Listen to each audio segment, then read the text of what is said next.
ओम शांति। 8 जून बाबा की आज सारी मुरली बेहद के वैराग्य पर है। अब तुम ईश्वरीय गवर्नमेंट में हो, तुम उसकी सेवा में लगे हो, तुम्हें ज्ञान का तीसरा नेत्र मिला है, तुम्हें दिव्य नेत्र प्राप्त हुआ है, इसलिए तुम्हारी आंख कहीं भी डूबनी नहीं चाहिए, कहीं भी आंख जाए नहीं। इस संसार में कहीं भी हम आसक्त न हो जाएं, कोई चीज हमें प्रिय न लगे जो हमें खींचने लगे, इसको कहते हैं आंख न डूबना।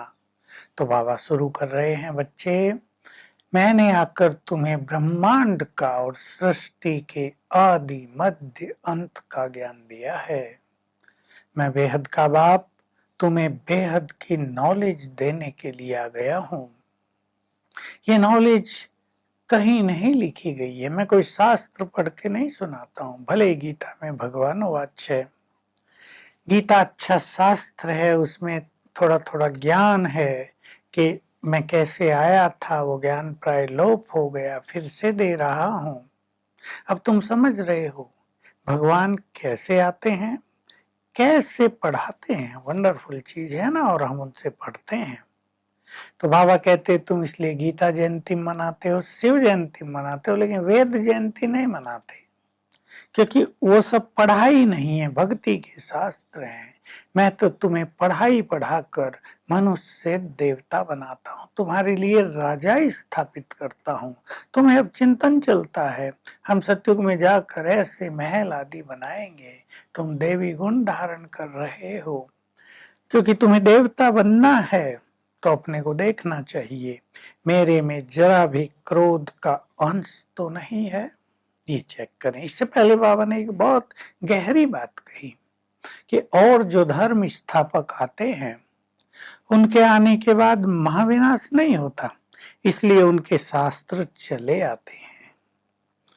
मैं जब आता हूं, सत्य धर्म की स्थापना करता हूं, तो पुराने धर्मों का विनाश हो जाता है, इसलिए मेरे द्वारा दिया गया ज्ञान लोप हो जाता है, फिर से गीता लिखी जाती है। ये दोनों में अंतर है बहुत बड़ा। तो बाबा कह रहे तुम्हें मनुष्य देवता बनना है, दैवी गुण धारण करने हैं। चेक करो, क्रोध तो नहीं है। क्रोध आ जाए तो बाबा को फट से बताओ, बाबा गलती हो गई, ये पाप हो गया, हमें क्षमा करना। बाबा कहते हैं बच्चे क्षमा नहीं मिलेगी, हाँ फिर से नहीं करना। तो अपना चार्ट चेक करते रहो, हमने किसी को दुख तो नहीं दिया, किसी को तंग तो नहीं किया, किसी को परेशान तो नहीं किया, हमें बहुत खुशी रही। तुम्हें बहुत खुशी रहनी चाहिए, बाबा तुम्हारे लिए नई दुनिया की स्थापना कर रहे हैं। तो तुम्हें पुरानी दुनिया से वैराग्य आता है, पुरानी दुनिया में मन नहीं लगता, ये पुराना मकान हो गया, दुखों की दुनिया हो गई, ये टूटने वाली है, इसका विनाश होगा। बाबा हमारे लिए नया मकान यानी नया स्वर्ग स्थापित कर रहे हैं। तो बाबा कह रहे जिन बच्चों को इस पुरानी दुनिया से वैराग्य होगा, उनकी बुद्धि इसमें नहीं लगेगी, और वो क्या कहेंगे बाबा को, बाबा हमारा सब कुछ आपका है, ये देह भी हमारा नहीं है, ये भी समर्पण, इसको छोड़कर हमें आपके साथ वापस घर चलना है। तो बाबा कहते बच्चे घर चलना है तो पावन बनो, देह के साथ तो वहां जा नहीं सकेंगे, विकर्म नष्ट नहीं होंगे तो बहुत सजाएं खानी पड़ेंगी, पद कम हो जाएगा, ये बाबा रोज सिखाते हैं। तो तुम्हारी बुद्धि इस पुरानी दुनिया में कहीं लगी नहीं रहनी चाहिए। देखो वो सन्यासी भी सन्यास करते हैं तो दुनिया से बुद्धि हट जाती है, घर बार छोड़ के जंगल में चले जाते हैं। तुम्हें तो पूरी दुनिया को छोड़कर घर वापस जाना है, इसलिए इस दुनिया से तुम्हें बेहद का संन्यास करना है। यहाँ तुम्हारी बुद्धि बिल्कुल अटकी न रहे। आज बाबा का बहुत जोर है, बेहद का वैराग्य। अब तो समय आ गया है इस वैराग्य को धारण करने का, क्योंकि पुरानी दुनिया की समाप्ति के दिन शुरू हो गए हैं। तो बाबा कह रहे ये मोहों की रग भी बहुत गहरी है, ये जल्दी नहीं छूटती। देखो ब्रह्मा बाबा का सिंपल से बाबा ने रखा, कैसे मोह त्याग दिया। बच्चे पूछते हैं बाबा अपने बच्चों की शादी कराएं, बाबा समझते हैं मोह बहुत है, तो बाबा कहेंगे कराओ, नहीं तो जैसे ब्रह्मा बाबा ने किया भाई अपनी जाके खुद कराओ। मेरा धन बाबा का है, अब हाँ लड़की है उसकी शादी जरूर करानी है। तो बाबा श्रीमत देते हैं, पर बाबा जानते हैं कि इसको पालन करना बहुत कठिन है, इसलिए कहते नहीं है, नहीं तो अवज्ञा करेंगे, बच्चों की शादी कराएंगे वो अवज्ञा हो जाएगी, इसलिए बाबा कह देते हैं भले जाकर कराओ, पर तुम्हें निर्मोह ही बनना है, मोह को नष्ट करना है, ये तुम्हारा मुख्य लक्ष्य है। अब अगर तुम्हारा मोह यहाँ रह गया तो तुम्हारे विक्रम विनाश नहीं हो सकेंगे।